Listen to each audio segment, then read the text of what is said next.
politik adalah sebab diturunkan ayat ini. Ayat Muhammad sallallahu berada memudahkan sembahyang dan kata takut. Bahwasanya adalah orang Islam serta Rasulullah pada setengah daripada peperangan, setengah berlaku peperangan Rasulullah sebagai para sahabat.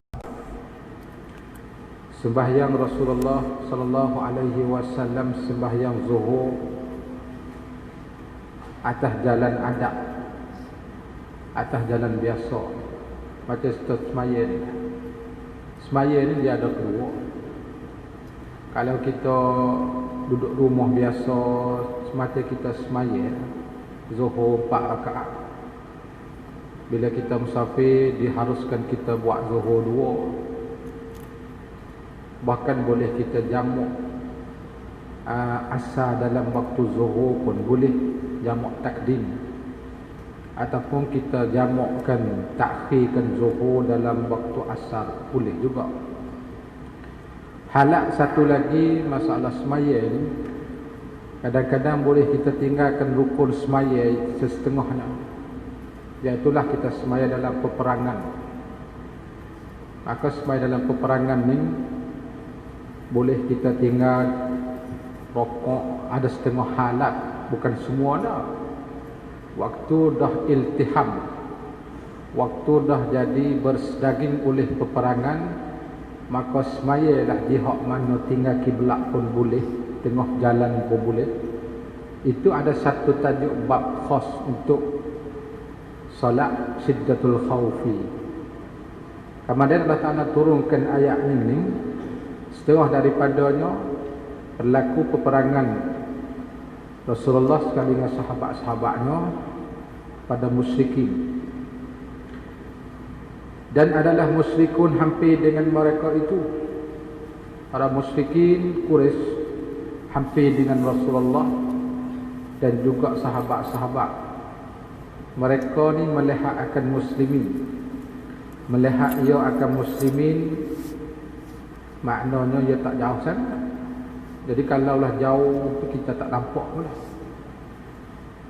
Dan manakala selesai mereka itu daripada sembahyang, bila Rasulullah setengah sahabatnya sudah daripada melakukan ibadat solatnya, kata setengah musyrikin, jikalau kamu kerompok atas mereka itu di dalam sembahyang mereka, nescaya mengenal kamu akan mereka itu. Di kalangan setengahnya ada keluarkan pengesuran, kalau kita serang dan kita hujum masa Rasulullah tengah duduk solat dan sahabat-sahabatnya, maka bolehlah kita bunuh mereka, kata di kalangan setengah musyrikin. Maka berkata setengah yang lain pula, kata di kalangan musyrikin juga, bahwasanya bagi mereka itu Nabi dan sahabat-sahabatnya, kemudian daripada semaya ini terlebih kasih kepada mereka daripada bapa mereka lagi. Nisbah kepada Rasulullah dan para sahabat ni iktibar kasih. Walaupun kita kata ibu bapa masih ada ke, maka semaya ni lebih kasih pada ibu bapa lagi. Maknanya satu ibadat Allah Ta'ala fardukan di atas Nabi kita ni. Semaya satu ibadat yang paling kasih nisbah kepada Rasulullah dan juga sahabat-sahabatnya. Dan daripada anak-anaknya, yakni dikehendakinya mereka itu semayang asar, maka turun Jibril alaihi salam atas Rasulullah dengan kaifiat, dengan sembahyang kaifiat syiddatul khawfi, cara semaya di dalam peperangan. Jadi sebelum pada tu semaya biasa. Lalu tu Allah Ta'ala wahyu kepada malaikat Jibril, melalui Jibril wahyu kepada Nabi kita, turunkan ayat hafizu ala salawati was salatul wusta. Dan juga Allah Ta'ala turunkan kaifiat cara-cara semaya syiddatul khawfi. Salat syiddatul khawfi ada banyak cara. Banyak cara semaya dalam peperangan. kadang-kadang saf pertama semayang, saf yang kedua tu menunggukan seteru. Bila sudah saf pertama, saf yang kedua bakit semayang pula, imam tula ya. Tak. Cara dia banyaklah, cara-cara hak dilakukan oleh Rasulullah. Mungkin dalam kitab ni kalau tak sebut, dalam kitab fiqh lain lagi dia akan sebut babu salati syiddatil khawfi. Jadi satu bab tajuk khas untuk dia. Maka tiliklah olehmu betapa kelebihan sembahyang asar, dan nyatanya hingga mengetahui segala musyrikin kelebihannya. Jadi sebagai dalil menunjukkan bahawasanya murad dengan salatul wusta di situ iaitulah kepada salat asar, bukan sembahyang zuhur seperti dikatakan setengah ulama, bukan sembahyang isya, walaupun mereka yang mengatakan zuhur pun ada seperti yang tulis sebut lepas maridah. Dan lagi firman Allah Ta'ala, akan satu kita baca sikit. Para ulama berittifaq di atas disyaratkan salat syiddatul khawfi, dan mungkin sembahyang ini dalam seumur hidup seseorang tak pernah melakukannya. Tak. Tapi mungkin satu hari kita boleh melaksanakan sembahyang di dalam peperangan. Cara sembahyang, makna yang penting kita kena belajar juga bab sembahyang ketika peperangan. Walaupun tak berlaku, mungkin nak berlaku bila lagi, wallahu a'lam. Kerana firman Allah Ta'ala, فَإِذَا كُنْتَ فِيهِمْ فَأَقَمْتَ لَهُمُ الصَّلَاةَ فَلْتَكُنْ طَائِفَةٌ مِّنْهُمْ مَعَكَ وَلْيَأْخُذُوا أَسْلِحَتَهُمْ فَإِذَا سَجَدُوا فَلْيَكُونُوا مِنْ وَرَائِكُمْ وَلْتَأْتِ طَائِفَةٌ أُخْرَى لَمْ يُصَلُّوا فَلْيُصَلُّوا مَعَكَ وَلْيَأْخُذُوا حِذْرَهُمْ وَأَسْلِحَتَهُمْ وَدَّ الَّذِينَ كَفَرُوا لَوْ تَغْفُلُونَ عَنْ أَسْلِحَتِكُمْ وَأَمْتِعَتِكُمْ فَيَمِيلُونَ عَلَيْكُمْ مَيْلَةً وَاحِدَةً وَلَا جُنَاحَ عَلَيْكُمْ إِنْ كَانَ بِكُمْ أَذًى مِّن مَّطَرٍ أَوْ كُنتُم مَّرْضَىٰ أَن تَضَعُوا أَسْلِحَتَكُمْ وَخُذُوا حِذْرَكُمْ إِنَّ اللَّهَ أَعَدَّ لِلْكَافِرِينَ عَذَابًا مُهِينًا. Suratul Nisa, panjang sangat ayatnya. Dan apabila engkau wahai Muhammad berada dalam kalangan mereka semasa perang, lalu engkau mendirikan salat dengan menjadi imam mereka, maka hendaklah segolongan dari mereka berdiri mengerjakan salat bersama-samamu. Satu saf tu untuk berdiri salat jemaah sekali dengan Rasulullah. Dan hendaklah mereka menyenangkan senjata masing-masing. Cadar senjata, tak senjata, dan masa dulu pedang ke anak-anak. Kemudian apabila mereka telah sujud, maka hendaklah mereka berulur ke belakang untuk menjaga musuh. Dan hendaklah datang pula puak yang lain, mana yang kedua, satu kelompok puak jemaah yang kedua yang belum bersalat kerana menjaga musuh. Maka hendak mereka bersalat berjemaah bersama-samamu. Jadi imam tu lah, kita buat satu jemaah tu, satu kali jemaah salat tu dua jemaah. Sah pertama, sah yang kedua. Dan hendaklah mereka mengambil langkah berjaga-jaga serta menyandangkan senjata-senjata masing-masing. Orang-orang kafir memang suka kalau kamu cuai lalai akan senjata dan harta benda kamu, supaya dengan jalan mereka dapat menyerbu kamu beramai-ramai dengan serentak.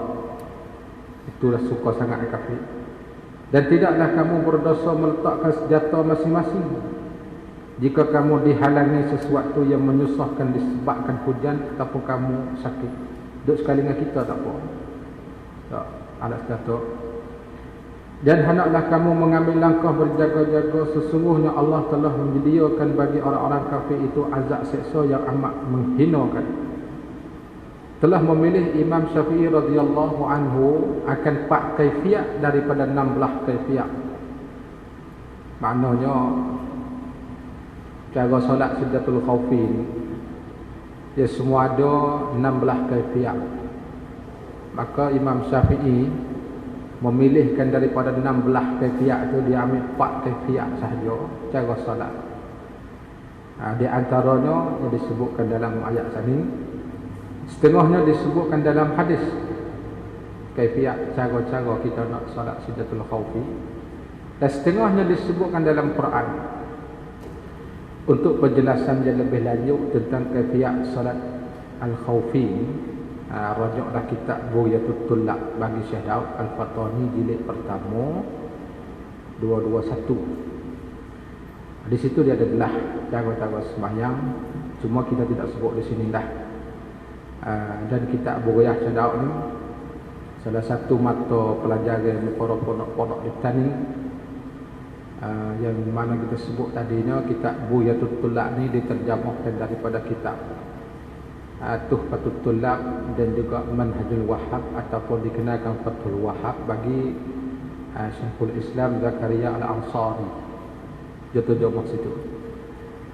Dan kitab ni alhamdulillah kita sudah tahqiq tulis 3 jilid dah. Berapa jilid wallahu alam.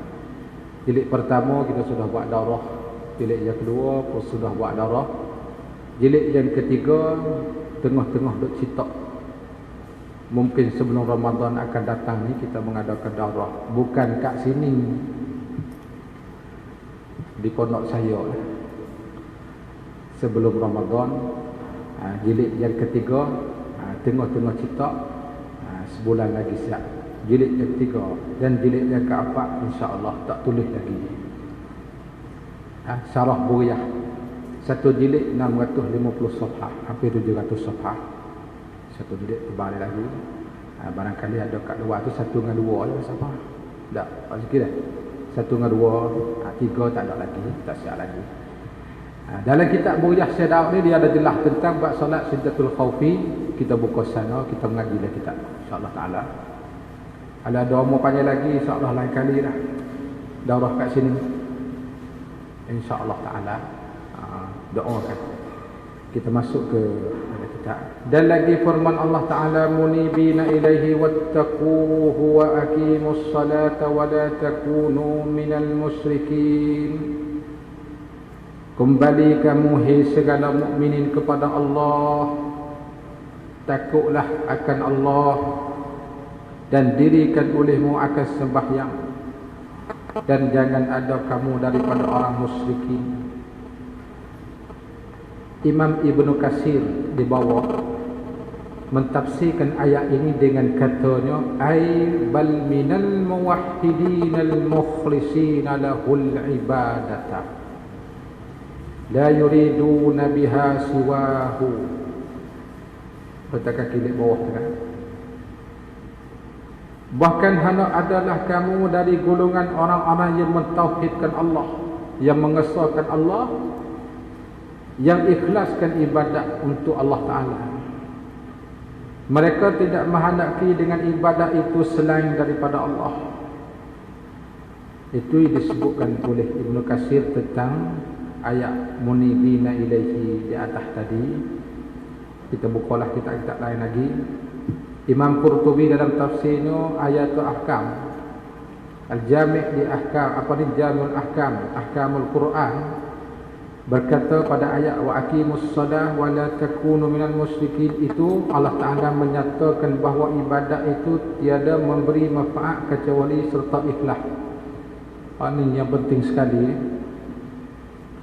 Masalah amal ibadat kita buat hari ini, semua segala ibadat kita pada Allah tak dapat memberi manfaat, tak dapat faedah kalau kita tidak ada ikhlas dalam hati.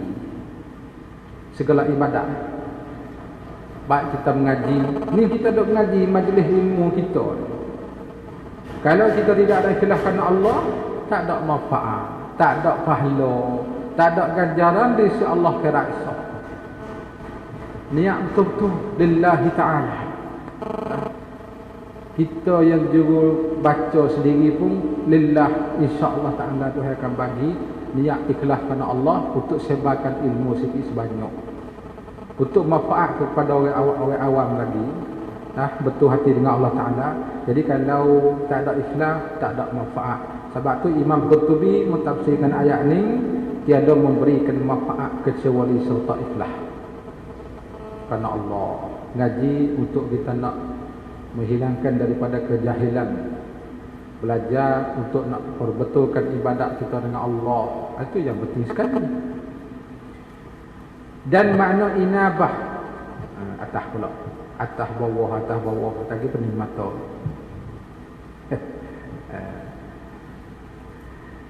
Makna inabah dalam bahasa Arab, kembali kamu kepada Allah, tu munibina. Inabah yang mafhum daripada munibina pada ayat ini, kembali pada Allah. Dan takwahu, pada kata wattaquhu, takut akan Allah. Dan arti iqamatis salah pada firman Allah wa aqimus salah, iaitu mendatang dengan dia atas wajah yang disuruh oleh Allah. Maknanya kita melakukan ibadat solat dengan cara yang disuruh oleh Allah dan dalam hadis Rasulullah. Artinya cukup dengan rukun-rukun sembahyang, cukup dengan syarat-syarat sembahyang yang kita akan jelas depan lagi insya-Allah siapa rukun solat, arkan dan syarat-syarat dan adabuhu, sunat-sunat solat akan jelas sesuatu situ.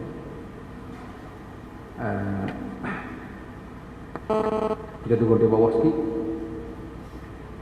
Tak wayak dah kalau tak turun. Wayak dulu baru turun. Dah. Para ulama telah ikhtilaf tentang makna munibina ilaihi yang disebutkan pada ayat sana. Kata Ibnu Zaid dan Ibnu Juraij, raji'ina ilaihi bitaubati wal ikhlas.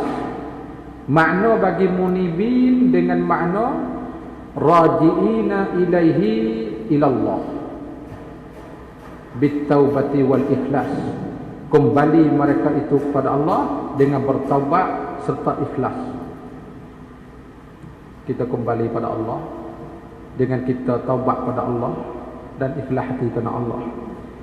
Kata Yahya bin Salam dan Al-Farra, muqbilina ilaihi, artinya makna bagi munibina tu muqbilina ilaihi. Ini ulama tafsir belakang, berhadap mereka kepadanya, pada Allah. Abdul Rahman bin Zaid berkata muti'ina lahu. Jadi kalau kita tengok raji'ina, muqbilina, muti'ina tu lebih kurang ya maknanya. Makna tu lebih kurang. Makna muti'ina, taat mereka itu kepada Allah.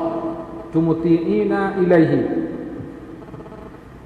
Sebahagian ulama berkata ta'ibina ilaihi minaz zunubi. Artinya bertobat mereka itu kepada Allah dari segala dosa-dosa. Jadi ginilah kita buka kitab tafsir Arab lah bagi mereka yang ada kitab dalam Al-Mardi itu. Bukalah kitab tafsir Ibnu Katsir dan tafsir Qurtubi dan kutubut tafsir, banyak lagi kitab-kitab tafsir dan tentang bab. Cuma kita sebut sikit kat sini. Kemudian kita tengok ta'rif taubat pula. Munasabahnya kata inabah, makna ta'ibina ilallah minaz zunub. Apa arti bagi taubat? Taubat dalam bahasa Arab memberi arti mutlaqur ruju', yang artinya semata-mata kembali. Jadi kita di hari ini kita cakap taubat, kita kecil Arab, kita tak kerti Arab. Taubat dengan Allah tak? Taubat tu bahasa Arab. Dan taubat pada istilah tu barang yang berhimpun padanya tiga perkara. Satu, berhenti dari maksiat yang dilakukan. Apa sahaja segala maksiat yang kita lakukan itu mesti beradu, berhenti. Satu. Bila kita beradu, kita buat pula. Adakah batal taubat yang pertama tadi? Soalnya kita sudah bertaubat kepada Allah. Kemudian kita buat pula maksiat yang kita buat dulu. Misalnya kalau seorang sudah berjudi, taubat dengan Allah, besok hari berjudi pula. Adakah taubat yang telah lepas tu membatalkan? Jawabnya tidak. Sebagai ulama mengatakan dibaharukan taubat semula. Itu taubat pula. Taubat pula. Taubat Rasulullah, dia taubat Rasulullah ni kepada Allah Ta'ala tak kurang daripada 70 kali sehari. Padahal maksum tak, Rasulullah maksum, ada sebut balik pada hadis. Yang kedua, menyesal atas melakukannya maksiat tanah Allah. Yang paling sukar dan payah sekali rukun taubat ni, menyesalnya payah sekali. Nak mari perasaan dalam hati seorang menyesal atas maksiat yang kita kerja ni, itu susah sangat. Kalau sekadar kata kita berhenti maksiat tu rasa tak payah sangat. Orang minum arak dia beradu minum. Orang berjudi dia beradu berjudi. Orang bercuri dia berhenti bercuri. Tapi hak menyesal ni payah. Perasaan menyesal ni setara mana diiktibarkan oleh syarak. Maka mengikut setengah ulama menyesal ni dalam bab taubah ni, mereka taswir masalahnya sekira kalau kita pukul anak kita padahal mati anak kita, menyesal tak? Setara tu. Kita pukul anak untuk nak ajar.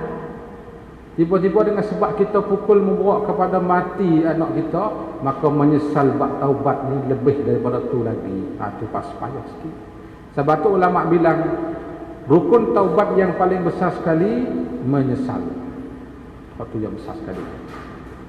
Yang ketiga, azam tidak akan kembali lagi kepada maksiat yang dilakukan. Hati kita tanam baik-baik, kita pocok baik-baik, kita tak akan kembali ulang lagi maksiat yang kita sudah kerjakan masa yang lalu. Azam hati. Maka syarat-syarat yang tersebut itu, jika maksiat yang dilakukan itu tidak bergantung dengan sesama manusia, itu bergantung dengan Allah. Akan tetapi jika bergantung dengan manusia, ditambah satu syarat lagi, syarat keempat, iaitu diberi balikkan hukuk segala hak kepada ampunnya. Maknanya kalau deraka kita dengan Allah, dengan hak Allah Ta'ala, 3 syarat tak. Tapi kalau kita ni, kita buat apa dia ni, zalim terhadap manusia, kita pernah curi bagi orang ni, kita pernah rapah benda tu benda ni, bila kita nak kembali taubat kepada Allah, syarat satu lagi, kita kena hantar balik barang. Kalau ada, hantar barang tolak. Kalau tak ada, gantikan yang lain. Kalau yang lain tak ada, bayarkan dengan duit. Kalau tak ada duit, diminta maaf, dia tuai ampun, halalkan saya. Lepas seria tak apa, halal boleh. Kita curi duit dalam poket seria tak apa lagi, diminta halal, diminta maaf. Tapi halal saya lah duit 10,000. Allah, siapa nak halal? 100 orang tak ada seorang. Masa-masa muda dulu kita pernah curi wahnyo, kita panggil wahnyo, katanya pelakor. Nyo muda. Masa duk pondok curi nyo muda tok guru. Kita kata tak. Bila kita tua mari kita nak taubat dengan Allah, kita nak ganti nyo muda, makan habis dah. Diminta halal, minta maaf. Kalau tok guru nak duit 1 biji 2 riyal, bayar. Baru lepas. Tak. Kita misal. Maknanya segala hukum bila bergantung dengan sesama anak Adam ni, dia jadi ghamid. Ghamid mana payah sikit dia panggil. Jadi payah sikit. Ataupun mendapatkan bara'ah, mana kelepasan dari. Ni kita pergi minta halal. Dengan tafsili pada mazhab Syafi'i. Allah, payah sikit ni. Masalah kita nak minta halal dengan secara tafsili mazhab kita ni satu persatu. Waktu susah sikit. Masalah kita kata kita pernah mengupak satu orang, kita pernah mengumpat. Jadi mengumpat tu satu maksiat yang bergantung dengan sesama anak Adam. Kemudian kita nak kembali taubat kepada Allah, kita kena pergi minta maaf. Kalau kita pergi minta maaf semacam sebuah hari raya 2 kali setahun, maaf saya ni mazhab Syafi'i tak jadi. kena tafsil, kena royak satu persatu. Bulan lalu aku mengupak Kok Mung 2 kali. Kecek kapung. 2 bulan lepas aku curi telur Mung sengapik. Lagi. Kena tafsir satu persatu. Itu mazhab Syafi'i. Kalau sekadar kata minta maaf hari, selamat gaya, salah sikit sebanyak, silap salah, maaf ampun. Apa kesalahan dia? Kalau bergantung dengan anak Adam, wajib tafsili mazhab Syafi'i, dan dengan ijmali pada pendapat fuqaha Malikiyah, minta secara umum. Kesalahan aku terhadap kau ni, minta maaf semua. Bagus boleh tambah. Itu di antara rukun-rukun taubat dia panggil. Habis kat tu dan panjang lagi tu kita nak atas pula. Dan lagi firman Allah Taala, qad aflahal mu'minun alladzina hum fi salatihim khashi'un. Tengok akhir ayat firman Allah Taala, walladzina hum ala salawatihim yuhafizun. Di celah-celah tu dia ada lagi beberapa ayat. Di bawah tu kita takluk dah ayat di celah-celah tu. Di celah-celah tu, walladzina hum 'anil lagwi mu'ridun walladzina hum lizzakati fa'ilun walladzina hum li furujihim hafizun illa 'ala azwajihim aw ma malakat aymanuhum fa innahum ghairu malumin faman ibtagha wara'a dzalika fa ulaika humul 'adun walladzina hum li amanatihim wa ahdihim ra'un. Baru sampai di ayat walladzina hum 'ala salawatihim yuhafizuna. Ini di antara apa dia dah kelebihan semaya dan juga mereka yang mendirikan semaya. Ayat ini, soalnya telah dapat kemenangan segala orang yang mukminun, iaitu orang yang ada mereka itu khusyuk, yang tetap anggotanya tak kalah sembahyang hingga akhir firman-Nya, dan segala yang adalah atas sembahyang mereka itu memelihara. Orang yang menjagakan salat, menjagakan rupa-rupa salat dan menjagakan syarat-syarat salat. Dan lagi firman Allah Ta'ala, illal musallin alladzina hum ala salatihim daimun. Melainkan orang-orang yang sembahyang yang atas mereka itu yang berkekalan memeliharakan dia. Ke satu turun di bawah sikit. Dari ayat tersebut Allah Ta'ala memberi peringatan kepada segala tabiat manusia dan bersifat mereka dengan geluh gesah dan terkejut dan menegah. Itu asalnya, yang berhimpunkan segala usul akhlak yang dicelakan oleh syarak. Itu tabiat manusia. Kemudian Allah Ta'ala mengistisnakan orang-orang mukmin yang beramal amalan yang salih. Illa ada, kalau kita mengaji dalam nahwu, illa ada tulis istisna, mengeluarkan, supaya jadilah mereka sebagai tauladan dan contoh untuk manusia seluruh.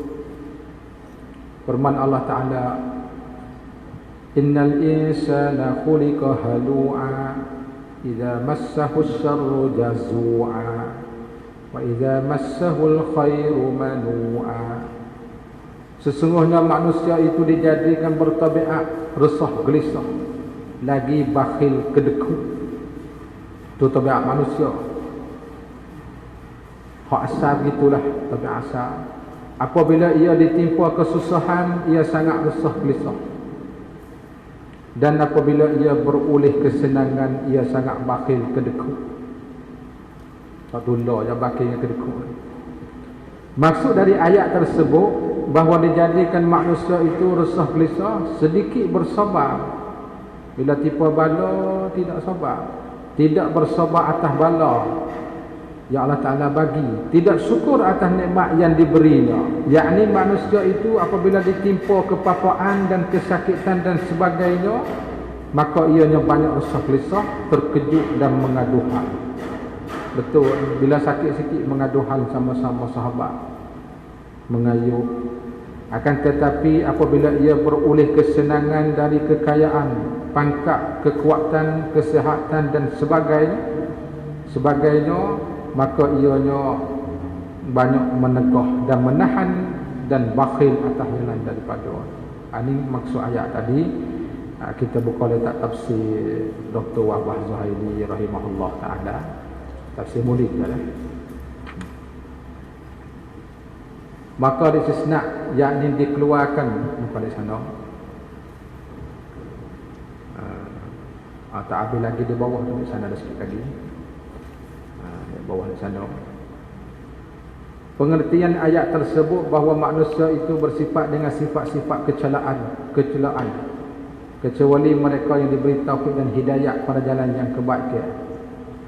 Mereka ialah orang-orang yang menunaikan solat dan memelihara waktu. Itu orang yang dapat hidayah, diberi taufik oleh Allah.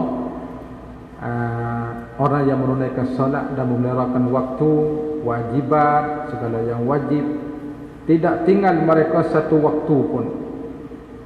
Tidak sunyi mereka sewaktu pada faraid, segala fardu-fardu dan sunat-sunat.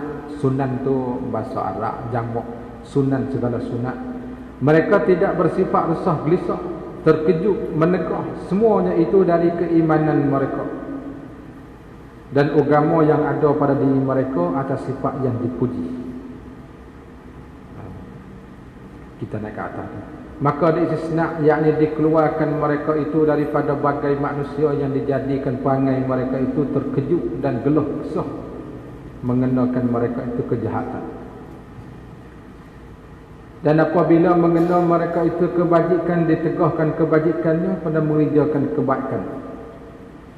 Itu hak mafhum daripada ayat yang disebutkan atas tadi. Sambung di bawah. Maka seperti bahawa Allah Subhanahu wa taala berfirman, bahawasanya orang yang sembahyang itu atas sebenarnya tiada mereka itu daripada yang gelah gesah dan terkejut. Orang yang betul-betul semaya kerana Allah dan betul dengan rukun syarat, apabila menyentuh mereka itu kejahatan, bila mari ke papaan dan kesusahan, tak ada bahasa resah gelisah, teruskan semaya ibadat pada Allah dan tidak memegang kebajikan bagi, tidak menahan kebaikan pun dia buat. Orang yang ibadat semaya, apabila datang kebajikan baginya, tetapi ia menafkahkan atas keredaan Allah Subhanahu wa taala. Yang Allah Taala bagi kita infak fi sabilillah, kita bantukan orang-orang fuqara, kita bantukan anak-anak yatim dan sebagainya. Kita buat apa saja pun jalan kebaikan, tak payah kita sebutlah tu, buat apa sajalah masa kita ada. Sebab bab ni kita nak harap siapa lagi kalau kita tak buat masa kita hidup. Cuba kita fikir dan renung baik-baik. Masa kita duk gagah, masa kita tengah duk sihat, tubuh kita duk kuat, apa saja kita nak buat, kita buat kebaikan.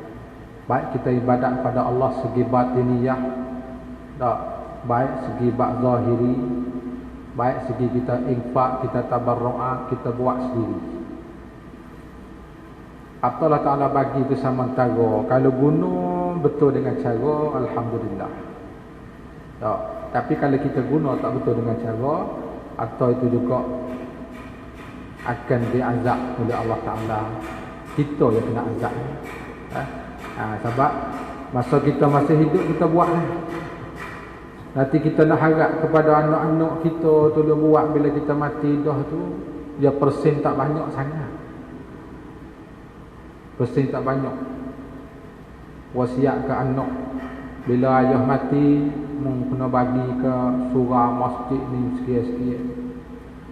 Tapi bila kita mati tak bagi juga. Itu cepatnya kita. Itu segi bab infak lah bagi orang yang Allah Ta'ala bagi rezeki. kita jangan bersifat sama sekali dengan yang disebutkan pada ayat yang telah lalu bakhil tadi. Kita buat sudah sekadar kita mampu, tak sikit tak ada masalah, buat. Itu salah satu untuk dapat kemenangan kita di akhirat esok. Solat itu menegahkan daripada fahsyat dan mungkar. Dengan sebab seorang melakukan ibadat solat ni, segala benda fahsyat dan mungkar dapat mencegahkan ibadat semaya kita daripada tersebut. Dan lagi pula kerana bahawa sembahyang yang sebenarnya itu menegahkan daripada fahsyat dan mungkar. Bila kita semaya benda fahsyat, semaya yang mencegahkan.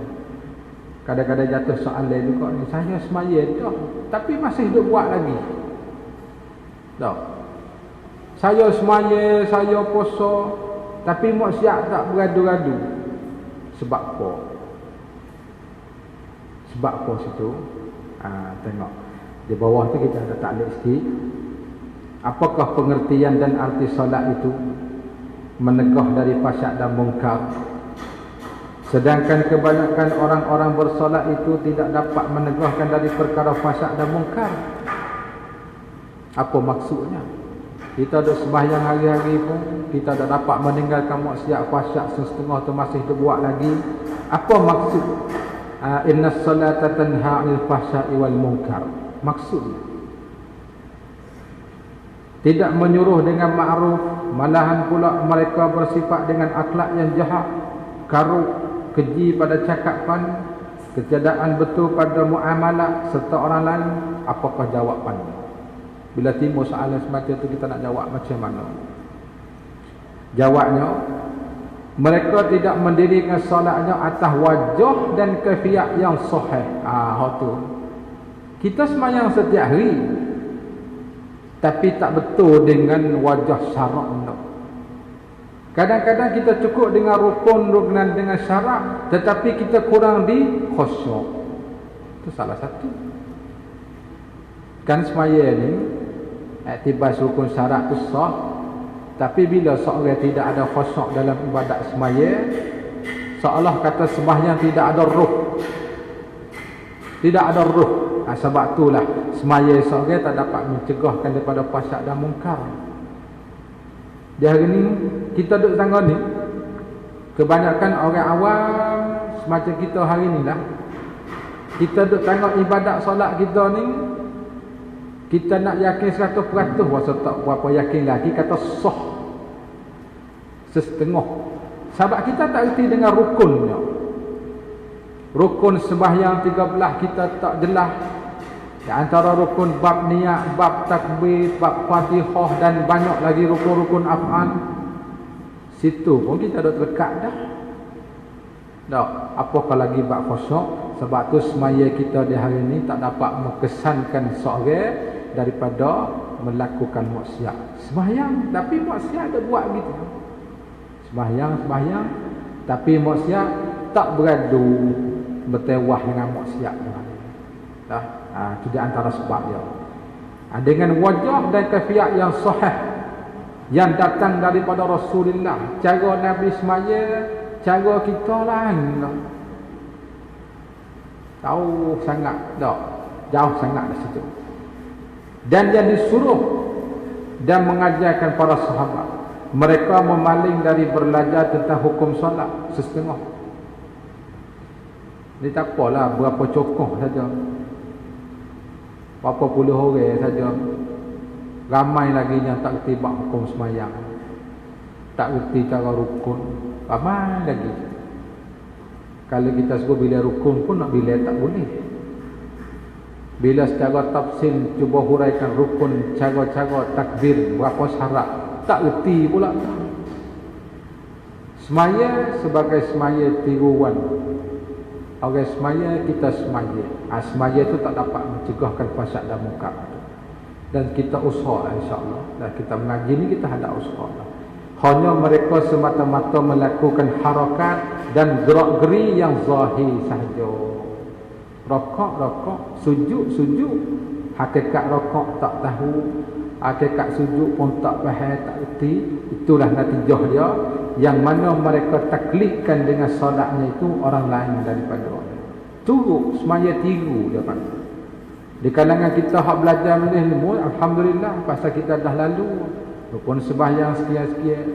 Ramai lagi kat kampung-kampung yang tak belajar. Kadang-kadang semayang pun tak erti. Kadang-kadang semayang tu setiap 5 waktu hadir jemaah disuruh dari masjid, tapi semayang tak pandai. Tahu kata zuhur 4 rakaat, asar 4 rakaat, tapi dalam juzuk semayang tak erti. Takbir mula-mula pun tak betul tu. Itu masalah. Masalah situ sangat. Itu kita buat muskil sebab apa Allah tak bila kita semaya tidak mencegahkan fasyak dan munkar. Itu salah satu sebab dia. Salah satu sebab. Bahkan kita kata kalau kita sempurna rukun dan syarat dalam semaya kita khusyuk 1% pun tak ada. Sikit sangat. Abang kalau kita tilik ada sebut depan insya-Allah di kalangan sahabat bila dia solat ni dia sembahyang, dan di kalangan para tabi'in siapakah burung mari hejak tak kepala tak kata orang. Ada sebut depan. Burung terperasan kata tunggu kayu. Rupa-rupa kena manusia duk ibadat solat. Kita burung lari. Nak takak aku kan ni? Padahal kita duduk sembahyang. Burung takut. Gerak kata bergerak kan ni. Mata tu kita ke langit kata. Kita ke urai kata. Tak. Mana sifat kita nak kosong. Sama-sama kita beki dan kita islah insya-Allah bani.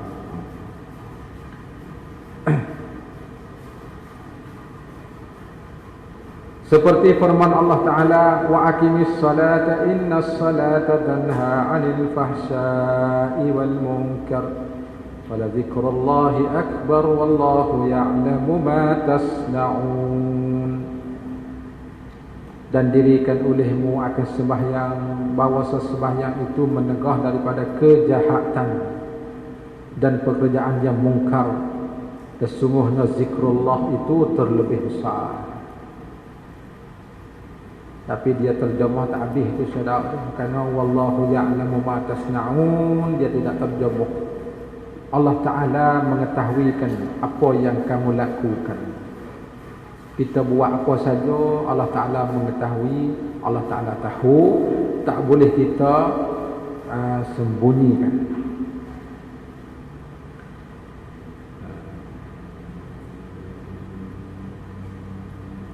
Akan satu turun di bawah. Khitab pada ayat itu aqimis salah. Aqimis salah wa aqimis salah.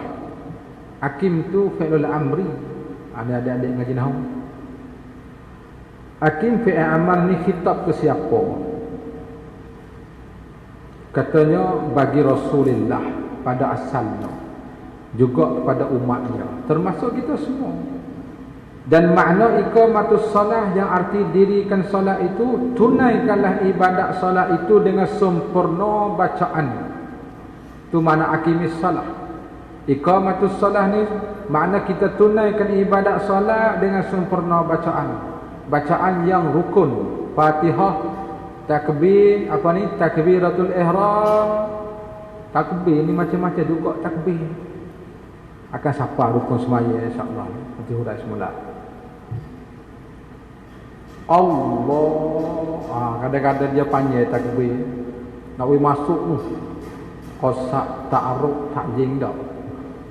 Aku semaya, aku sahaja, aku sembahyang fardu zuhur 4 rakaat makmum tunai kerana Allah Ta'ala. Seminit pas kita takbir tu waktu Allah Akbar sekali. Atau kebanyakan insya-Allah nanti kita hurai bab takbir dan ada bab rukun semaya dan baca Al-Fatihah tu. Bab semaya takbir ni sebenarnya bukan nak duduk panjang sangat. Kalau dah kata kita niat mari dan kita berdiri itu kita nak buat apa? Kita nak semaya asar. Allahu Akbar. Dia mari dah. Kita angkat tangan berdiri nak buat apa? nak sembahyang sah. Satu niat. Sebab kadang-kadang membawa pada waswas ada juga kadang-kadang.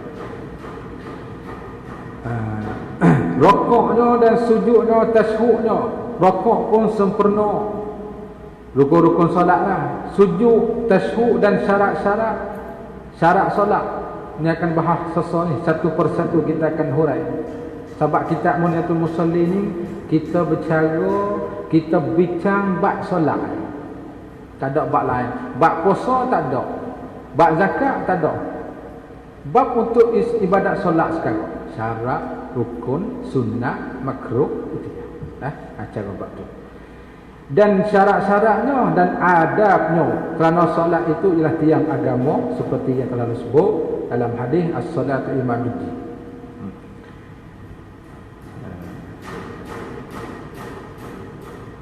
Kedua tu di bawah tu nota kaki dia kata atas tu bahawa sembahyang itu menegahkan daripada kejahatan dan pekerjaan yang mungkar.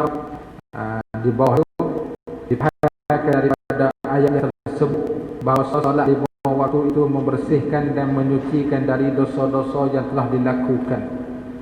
Mafhum pada ayat di atas sana itu, di antara satu sebab nak membersihkan segala kekotoran dosa seseorang ni, iaitulah kita melaksanakan dan kita melakukan solat 5 waktu. Di antara dalilnya daripada hadis Abi Hurairah radhiyallahu anhu berkata, saya pernah mendengar Rasulullah sallallahu alaihi wasallam bersabda, "Ara'aitum law anna nahran bi babi ahadikum yaghtasilu minhu kulla yawmin 5 marrat, hal yabqa min daranihi shay'un?" Qalu la yabqa min daranihi shay'. Qala fadzalika masalus salawatil khamsi yamhullahu bihinnal khataya. Tidakkah kamu melihat sekiranya satu sungai yang berada di pintu rumah seorang kamu, bandingan semayang 5 waktu ni, bandingan supaya kita buat dan membinakan satu rumah di tepi sungai. Buka pintu rumah tu, nampak caruk sungai lalu dah. Dan kita mandi 5 kali sehari, cuci dah tubuh kita bersih. Itu bandingannya. Tiap-tiap hari ia memandi dari sungai itu 5 kali. Adakah tinggal lagi daripada kekotoran dakinya sewaktu? Jawabnya tak ada lah. Lalu berkata para sahabat, tidak baki dari kekotoran dakinya sesuatu. Daki ni dekat tubuh kita. Bila kita mandi 5 kali sehari, dia tak akan lekat daki. Begitu juga bila kita menunaikan sembahyang 5 waktu, kesalahan akan gugur. Tetapi selain daripada kesalahan dosa-dosa besar, dosa besar ni berhajat dan perlu kepada taubat satu ya. Maka sebenarnya Nabi, maka demikian adalah umpama solat 5 waktu yang didirikan. Allah Ta'ala menghapuskan dengannya dari kesalahan-kesalahan. Ada itu sahih riwayat Imam Bukhari. Satu hadis depan itu yang sama juga ya. Maksud sama ya, cuma lafaz tu ada berlain riwayat Jabir. Kita naik ke atas. Maka orang yang mendirikan bagi sembahyang seperti yang disuruh Allah Ta'ala dan Rasulnya, menegahkan dia sembahyang daripada mengerjakan demikian itu benar fahsyat dan mungkar daripada segala perjalanan yang jahat. Sebab tu semaya kita ni tidak betul lagi lah dengan sembahyang yang dikehendaki oleh Allah dan juga oleh Rasulullah sallallahu alaihi wasallam. Sifat salatin Nabi ni kita turut tak betul lagi. Kita buat dan insya-Allah sah belaka sembahyang. Tapi banyak lagi lah yang kekurangan dalam ibadat solat kita tu banyak lagi.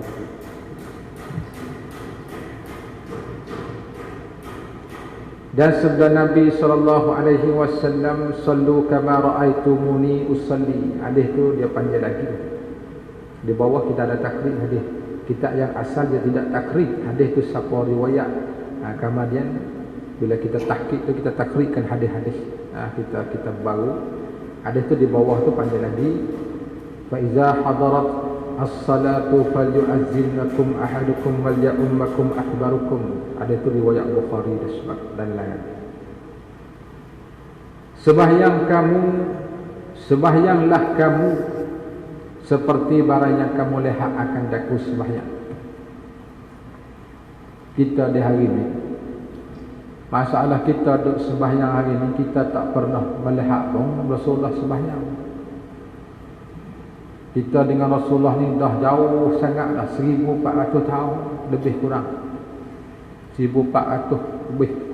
Kemudian kita pun tak pernah melihat Rasulullah. Ayat sallu, hadis sallu kama ra'aitumuni, ini sezaman Nabi khitab kepada orang sezaman dengannya.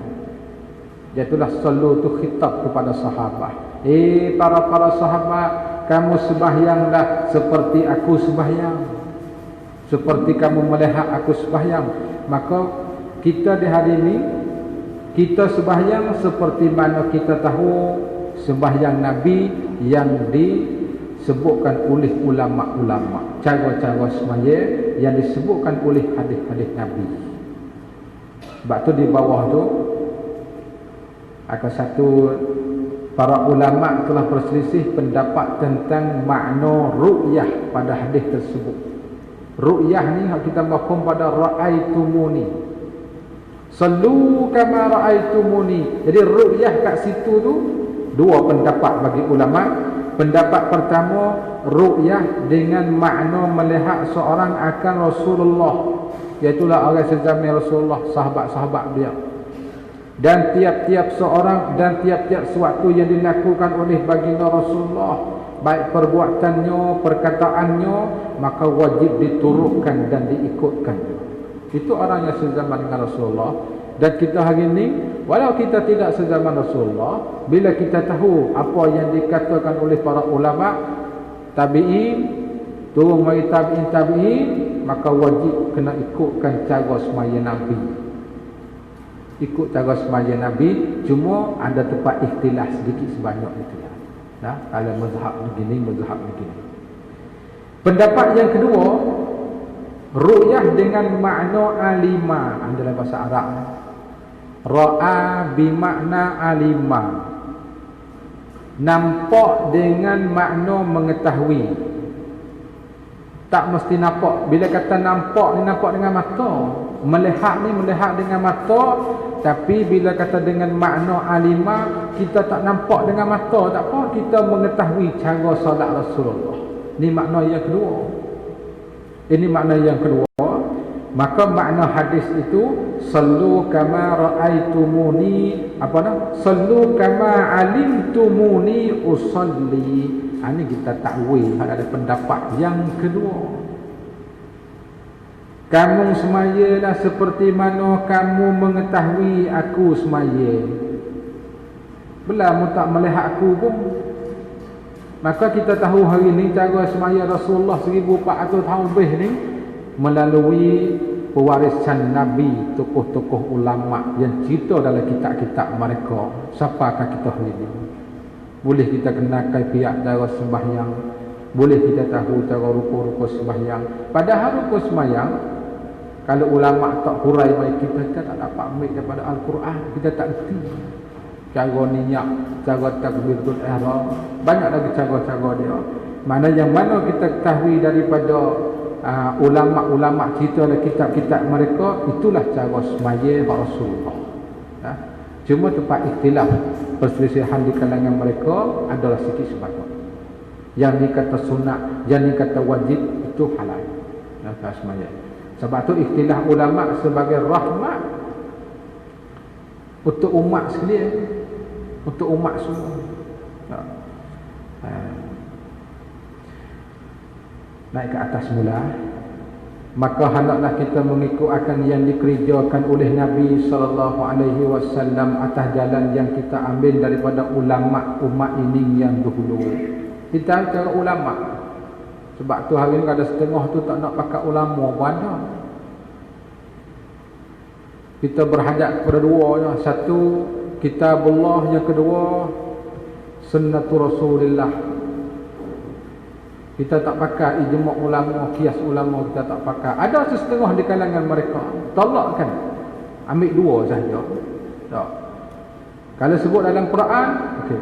Sebut dalam hadis Nabawi yang sahih, okey. Tapi yang lain kita ketepikan. Ada juga setengah. Sedangkan kita nak tahu cara kaifiat sembahyang, semua pada Rasulullah melalui sahabat, tabi'in, terus sampai kita. Satu-satunya. Jadi kita tak reti juga lah. Tak reti setengah ni. Setengah orang ni maknanya tak perlu kita tengok kitab-kitab ulama, kita semaya Nabi semaya pakai cukup dalam kitab-kitab hadis. Tengok. Padahal kita hari ni bukan kata kita tinggal kitabullah, bukan kata kita tinggal sunnah nabawiyah, bukan kita ambil ijma' sahaja. Semua yang panggil maqasid syariah ataupun usul pak kita gunalah sebagai masadir Al-Quran, Al-Hadis, ijma' ulama, kias. Dalam Syiah dia tidak pakai kias. Syiah. Jadi kita sunni pak sumber hak keluar hukum. Sebab kadang-kadang tidak sebut dalam Quran tapi melalui kias. Tidak sebut dalam hadis tapi melalui kias. Itu kena pakai situ. Itu saya dah kata maka hendak kita mengikutkan yang dikerjakan oleh Nabi. Yang mana Nabi kita buat, kita turutlah. Atau yang dikerjakan oleh Nabi atas jalan yang kita ambil daripada ulama ummah ini yang dahulu dan yang kemudian, seperti yang disebut dalam kitab mereka itu radhiyallahu anhum. Banyakkah kita ulama ni? Ulama yang paling banyak sekarang kitabnya ulama Islam, ulama muslimin. Kalau kita nak adu dengan orang agama asing kalau kita nak adu dengan orang Kristian baik, orang Masihi dan Yahudi dan firqah-firqah Yahudi dan juga Buza dan sebagainya, tak ada kitab bagi mereka. Tapi ulama-ulama muslimin semua kitab-kitab mereka ni banyak. Tak, cuma kita tak kenal. Kita tak kenal. Sebab tu kitab-kitab ni ada Dr. Muhammad Sawah, Syarif Sawah ni masa duk belajar sana. Ada lagi tu Syria. Dia kata kitab-kitab ulama Islam, kitab-kitab tokoh ulama Islam hari ni di negara Islam ada sikit-sikit ya. Tak. Semua tu diambil rapah oleh Eropah. Kitab yang masih manuskrip, tulisan tangan, kalau tak silap saya dia duk cerita masa tu saya belajar dengan dia, 1,500,000 tulisan tangan makhtutat masih disipir di Mathaf dan juga museum di Berlin, di Jerman. Dan yang sudah dicetak, sudah dikeluar baru tahqiq semula sikit saja. Sebab jatuh ni jatuh pada Islam apa di Baghdad yang akhir sekali di Utsmaniyah, maka kita akan dipindah kepada Eropah semua. Kitab-kitab yang dia bagi ulama-ulama tahqiq dan tafsir hari ini, kitab berkaitan dengan syariah. Adapun kitab-kitab yang berkaitan dengan di segi kedoktoran macam kitab Imam Ghazali dan falsafah, maka mereka sudah translate jadi satu mata pelajaran dalam UU tempat mereka dah. No.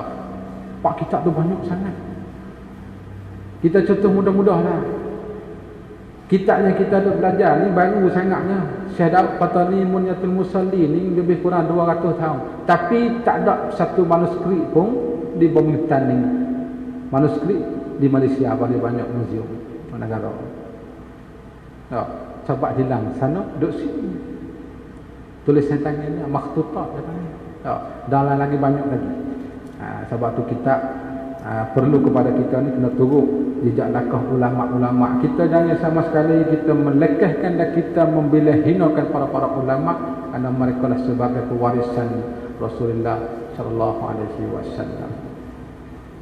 Itu seperti yang disebutkan dalam kitab mereka itu radhiyallahu anhum, ialah yang dinamakan, dibilangkan kepada orang yang mendirikan sembahyang, memeliharakan dia.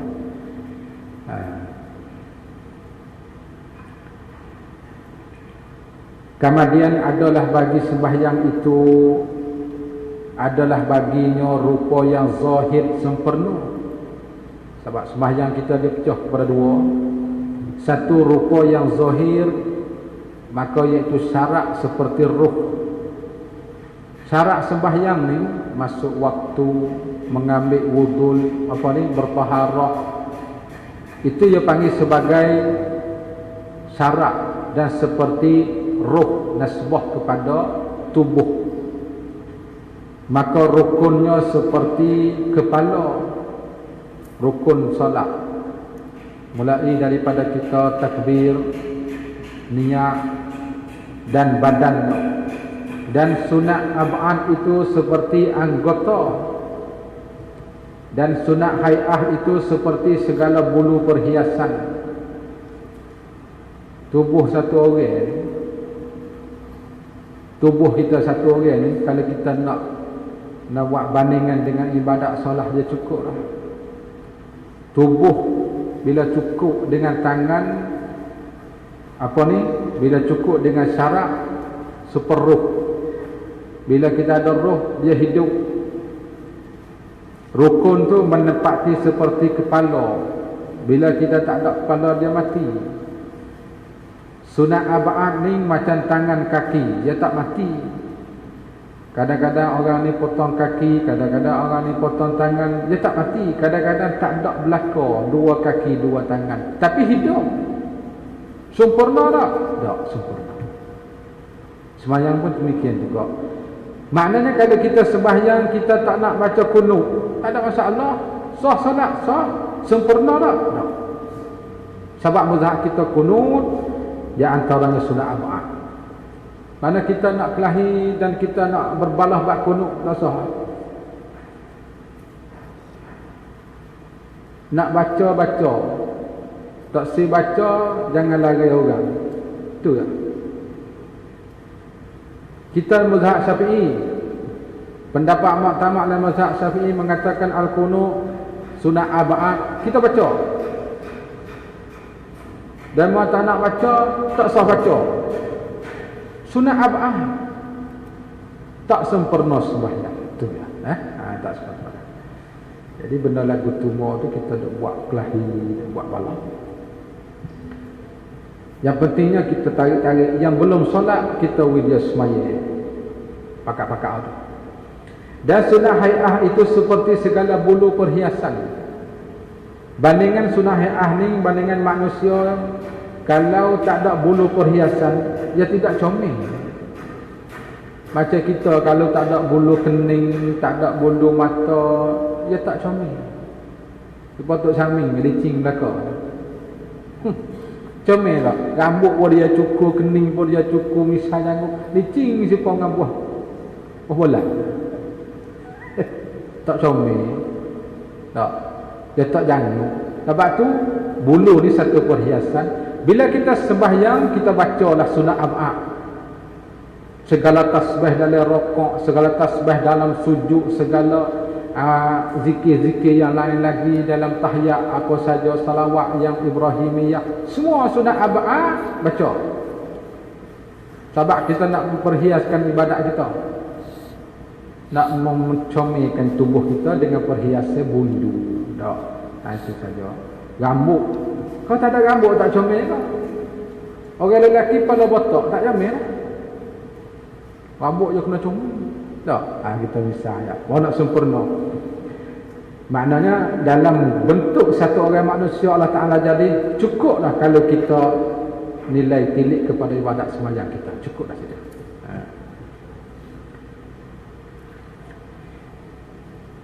Itu rupa yang zahirah. Rupa yang zahirah. Dan ada baginya rupa yang hakikat, yang batin. Ni hak susah sikit, hak batin. Rupa hakikat yang batin ni susah sikit.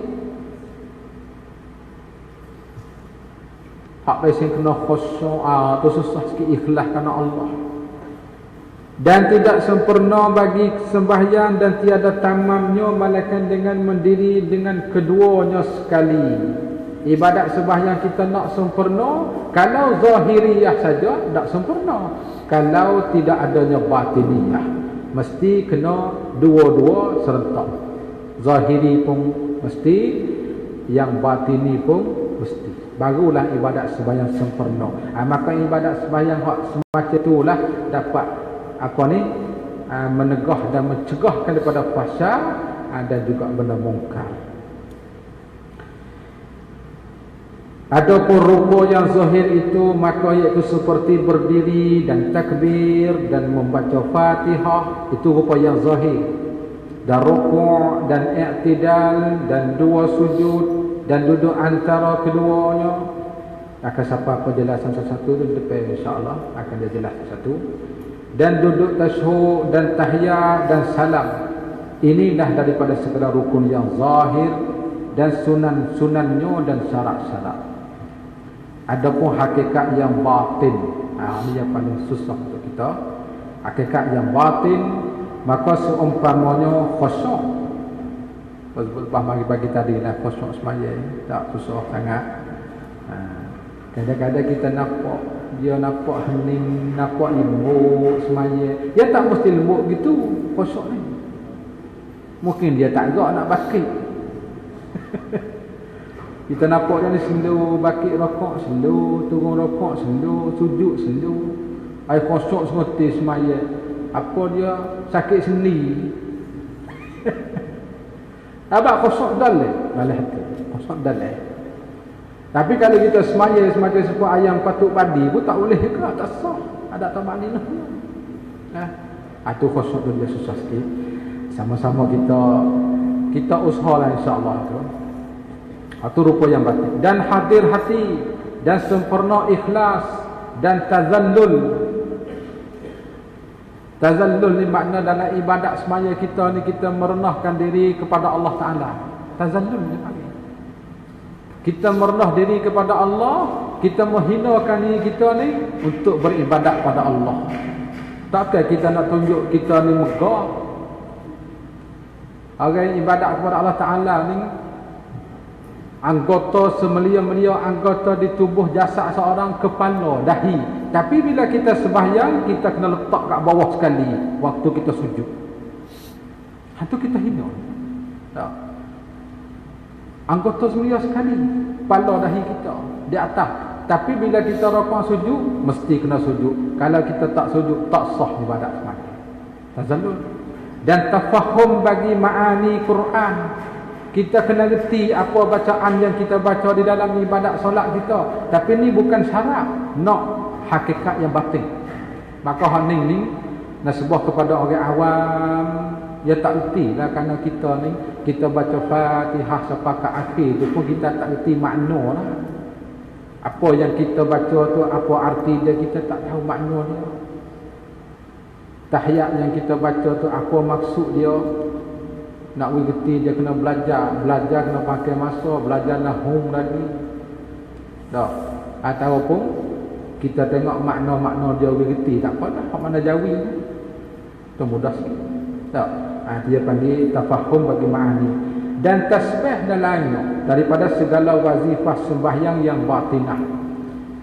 Maka zahir sembahyang bahagian badan dan batin sembahyang bahagian hati dan sir. Dan demikian itulah batin ni tempat tilik hak Allah daripada hamba, iaitu hati dan sir. Allah Ta'ala dia tilik di hati. Dia tak tilik di rupa parah. Rupa parah kita masing-masing Allah tidak tilik. Tuhan tilik di hati seseorang. Rupa pakaian kita tak tilik. Dia tilik dalam sebuah hati kita, hati bagus, hati baik, hati molek. Alhamdulillah. Situ tempat tilik Allah Ta'ala. Kata Imam Ghazali rahimahullahu ta'ala. Imam Ghazali ni kat bawah tu kita tulis latar belakang dia, nah sejarah hidup dia. Tak payah kita baca lah bawah tu. Dia ni orang Iran. Imam Ghazali bukan orang Arab, orang Parsi, orang yang bermazhab Syafi'i. Karangan yang paling banyak sekali Imam Ghazali masih kita guna sampai ke hari ini. Dan kitab-kitab Imam Ghazali yang paling banyak ditranslatekan kepada bahasa Inggeris, bahasa Latini. Lebih lagi segi kitab berkaitan dengan cara bab kedoktoran, cara habbo, cara habat tibbi an-nabawi. Yang paling banyak sekali kitab falsafah, filosofi. Kata Imam Ghazali rahimahullah ta'ala, umpama orang yang mendirikan rupa sembahyang yang zahirnya jua dan lalainya daripada hakikat batin, bandingan orang yang sembahyang zahir tu comel tapi batin tidak ada. Bandingan seperti apa? Seperti umpama seorang mahadiah bagi raja yang amat besar darjatnya akan dandayang yang mati. Dandayang ni kita taklid bawah hamba perempuan ataupun khadam perempuan. Bahasa yang digunakan oleh Syekh Daud. Dah kitab-kitab Jawi ni, kalau kita tak mengaji ni, gapo maksud dandayang? Hamba, sahaya abdi, gundik. Ada gundik. Itu dandayang. Seumpama orang yang menghadiahkan seorang gundik kepada raja dan pemimpin dan pemerintah yang besar yang tidak ada roh baginya, apa balasan dia? Marah di raja. Kita nak pergi berjumpa dengan raja dan kita bawa satu apa, kalau kita mudah-mudah misalnya kita bawa satu burung. Burung tu burung comel lah dengan warna color dia. Tapi mampu burung. Apa jadi balasan terhadap kita? Jawabnya kena marah. Demikian juga kita ibadat kepada Allah, rupa zahir telah cukup lekat belakang dah, segi rukun, segi syarat, segi adab, tapi batin tak ada. Nampak-nampak kita duduk sini dah. Maksudnya ibadat kita di hari ini, duduk tangga ni, kita hadiahkan satu benda kepada pemimpin dan raja dengan binatang yang tidak bernyawa. Itu di situ dah. Maknanya segi zahir ada, tetapi segi batin tak ada. Doa insya-Allah, Allahumma ja'alna minal khashi'in fi salatina. Kamu jadikanlah kami semua ni orang yang khusyuk dalam sembahyang, ya Allah. Kita doa insya-Allah, mudah-mudahan masuk situ. Dan seumpama orang yang mentaksir pada mendirikan zahir sembahyang, ini dia contoh dan bandingan. Orang yang mentaksir mendirikan zahir sembahyang, seumpama menghadiahkan kepada raja seorang dandayang terpotong anggota. Hak ni nasbah zahir pun tak sah dah sembahyang. Semaya pada zahir pun tak cukup dengan syarat. Bandingan seperti membawakan satu satu gundik yang tangan pun tak ada, kaki pun tak ada, membawa hadiah kepada raja. Itu bandingannya. Mata pun dah tak ada. Jadi seolah katanya sebagai kita panggil menganying. Bawa menganying dia panggil. Senda-senda dengan raja panggil. Dia tak boleh nak senda-senda. Maka adalah ia orang menghadiahkan ini dan yang dulunya melintangkan keduanya itu akan diri kedua bagi raja itu seksa dan merkanya, ini merka raja dan marahnya. Maknanya dengan sebab dia hadiahkan yang tersebut tadi membawa kepada raja ni marah kepadanya dan merka kepadanya dan akan diseksa oleh raja. Kerana keduanya itu menghinakan bagi hormat kerajaan. Sebab kita hina dia. Itu bandingan yang disebutkan oleh Imam Ghazali rahimahullah ta'ala dalam kitab dia. Bawah tu ada tu nakal Imam Ghazali tu, kitab Ihya Ulumuddin lah, bawah tersebut. Dan meringan oleh kedua dengan hak kerajaan. Kemudian katanya lagi Imam Ghazali, maka tilik olehmu akan diri kamu yang kamu hadiahkan sembahyang kamu kepada Tuhan kamu. Jangan seperti itu. Kamu mikir baik-baik, fikir dan renung baik-baik sembahyang yang kamu ibadat, serah kepada Allah Ta'ala semacam kamu serahkan binatang gundik yang terpotong tadi. Tak, itu bandingan tak. Beringat baik-baik. Takut olehmu, kemudian maka takut bahawa engkau menghadiahkan dengan sifat ini, sifat dan dayang yang terpotong tadi, maka mewajibkan kamu siksa. Maka hendaklah engkau ketahui akan qadar sebesar-besar nikmat Allah Ta'ala menghadiahkan dan menganugerahkan, memberikan Tuhanmu akan segala hambanya sembahyang 5 waktu ini, seperti barang yang disebutkan dalam hadis Rasulullah sallallahu alaihi wasallam bahawa sebenarnya ia ma utiya 'abdun fi hadhihi dunya khairan lahu min an yu'zana lahu fi rak'atain yusalli tiba. Tidak diberikan seorang hamba di dalam dunia yang terlebih kebajikan daripada diizin baginya pada mengerjakan 2 rakaat sembahyang yang disembahyangkan keduanya. Itu satu anugerah yang Allah Ta'ala beri kepada manusia ni. 2 rakaat ni lebih daripada dunia lagi. Ada sebut satu riwayat, rakaatani khairun minad dunya wa ma fiha. 2 rakaat sembahyang yang kita tunduk sujud ni lebih daripada dunia dan isi-isi dunia. Pasal hadis ni ada sebut dekat, insya-Allah sahabat.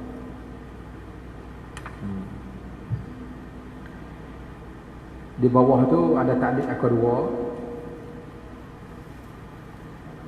Hadis ini diriwayatkan dari Abi Umamah Al-Bahili berkata, Rasulullah sallallahu alaihi wasallam bersabda, "Ma utiya 'abdun fi hadhihi dunya khairan lahu min an yu'zana lahu fi rak'ataini yusalliha."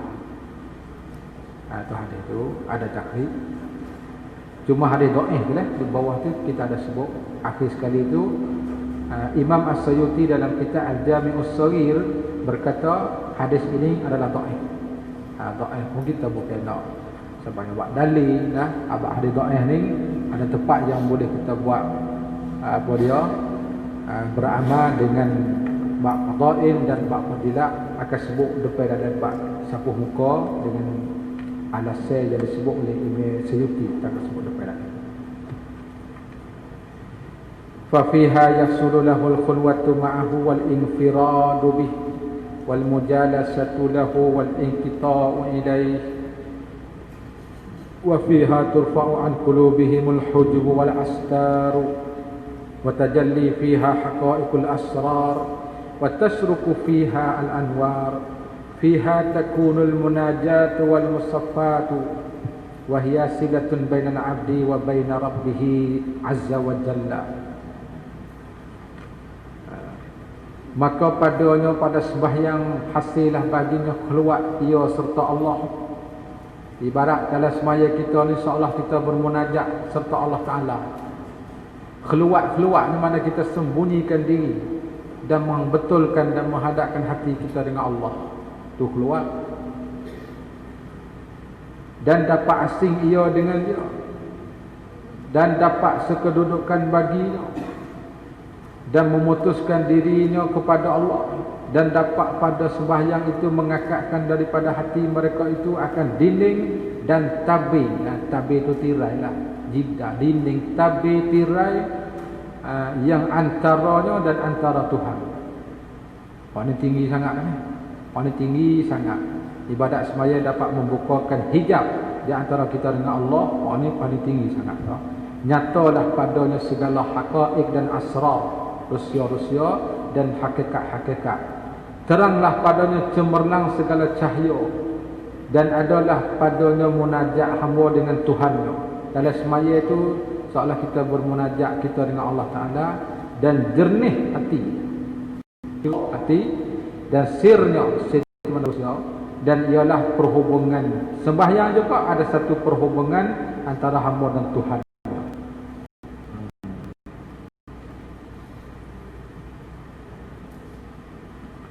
Kata Muhammad bin Ali At-Tirmizi radhiyallahu anhu, ini bukan Imam Tirmizi, ini dia panggil Hakim At-Tirmizi dalam kitab Nawadul Usul fi Ma'rifati Akhbarir Rasul, bukan Imam Tirmizi Sahibus Sunan.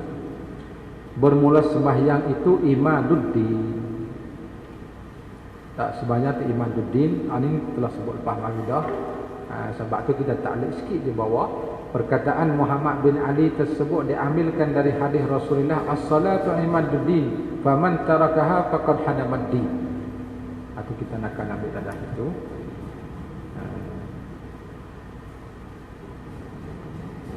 Difardukan salat. Jadi salat ni difardu. Tarikh Tarikh dia kita sebut di bawah. Dan ialah yang pertama yang difardukan dia oleh Allah Ta'ala atas segala muslimin itu sembahyang. Mula-mula sebelum daripada puasa, sebelum pada zakat. Maknanya ibadat yang mula-mula pertama kali difardukan oleh Allah kepada Nabi kita dan umatnya ialah ibadat sembahyang yang difardukan pada malam Isra' dan Mi'raj. Ya, itu mula-mula pertama kali. Kemudian tarikh dia tu bila kau difardukan ibadat solat ni, di bawah tu ada sebut, yakni solat itu Allah Ta'ala memfardukan ke atas hamba-Nya yang muslimin pada pertama kali. Adapun puasa, zakat difardukannya kemudian daripada sudah difardukan solat. Mula-mula sekali ibadat solat Allah Ta'ala fardukan. Tarikh difardukan solat, dia panggil tarikh masyru'iyatus solat. Tarikh difardukan sembahyang ni ada khilaf di kalangan ulama.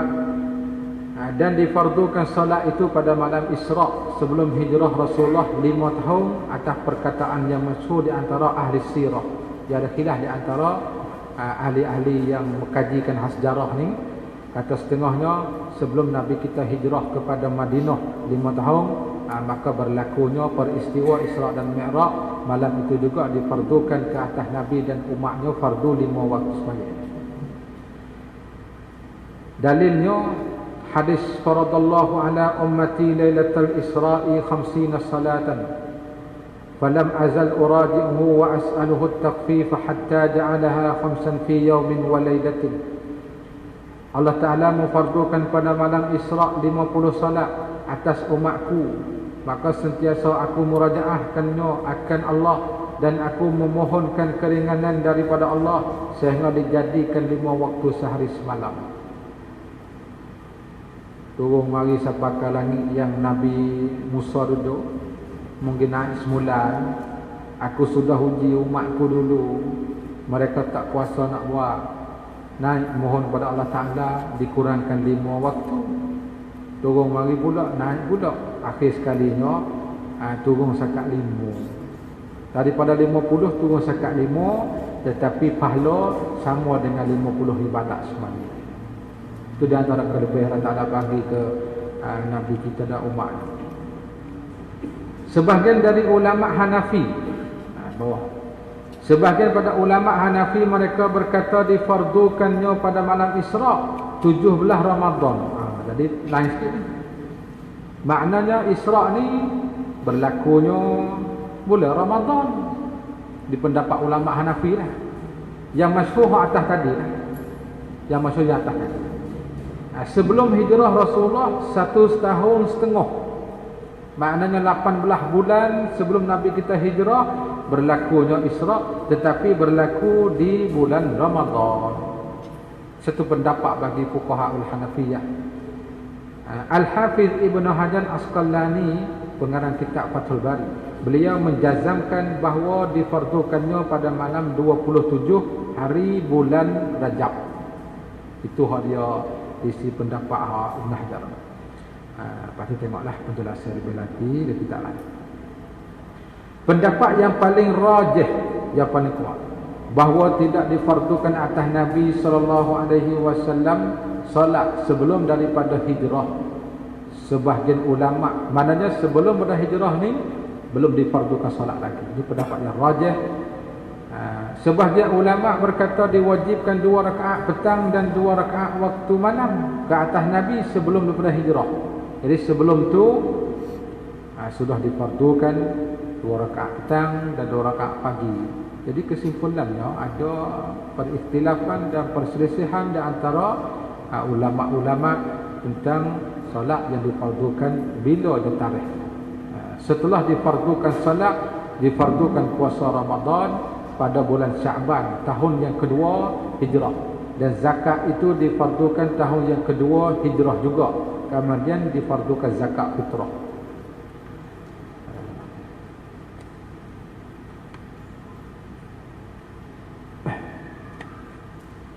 Kita naik ke atas. Bermula sembahyang itu berhadap Allah Ta'ala atas segala hamba-Nya. Bila kita semaya ni, bila tengah-tengah melakukan ibadat solat ni, Allah Ta'ala sentiasa rahmat metilik kita supaya berhadap segala hamba itu kepada Allah dalam rupa kehambaan dengan keadaan tazallul, mana merendahkan diri, itu tazallul, dan tasliman, yakni menyerahkan diri kepada Tuhan, bagi Tuhan, dan tabazzulan, yakni menghinakan diri. Dalam ibadat solat cukup tu. Tazallul, taslim, tabazzul, takhaddu'an, khada', takhassu'an dengan khassu', taraghuban dengan gemar dan suka untuk ibadat pada Allah. Ini pun payah kita nak cari. Masalah ibadat semaya rasa suka nak buat, dapat lazat kemanisan dan ibadat solat payah sikit. Ada perasaan. Dan tamalluqan, yakni dengan rindu dendam dalam hati, rindu kepada ibadat semaya, rindu pada Allah. Maka wukuf itu, yakni berdiri itu rupa tazallul, dan takbir itu rupa taslim, Allahu Akbar. Dasana dan tilawah rupa tabazzul, dan raka' itu rupa takhaddu'. Ini dia tersebut dan sebut pula rupa dia. Dan sujud itu rupa takhassu', dan julus itu rupa taraghub, dan tasyuk itu rupa tamalluk. Cukup tadi.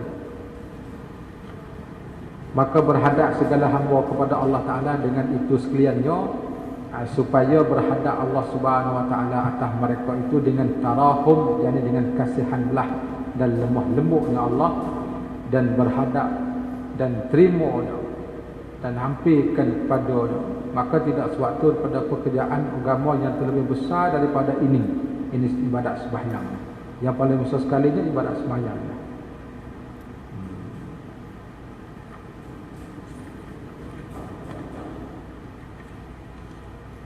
Kita buat sekat dulu insya-Allah. Asal tak masuk lagi, kita buat sekat dulu. Kita sambung selepas maghrib malam. Mana kaya selepas maghrib kita sambung. Allahu a'lam. Bismillahirrahmanirrahim. Allahumma tahil aqbal a'rifina wa qulubana wa ja'alna a'malana khalisatan lika. Wa sallallahu ala sayyidina Muhammadin wa ala alihi wa sahbihi wa sallam. Alhamdulillahi rabbil alamin. Assalamualaikum warahmatullahi wabarakatuh.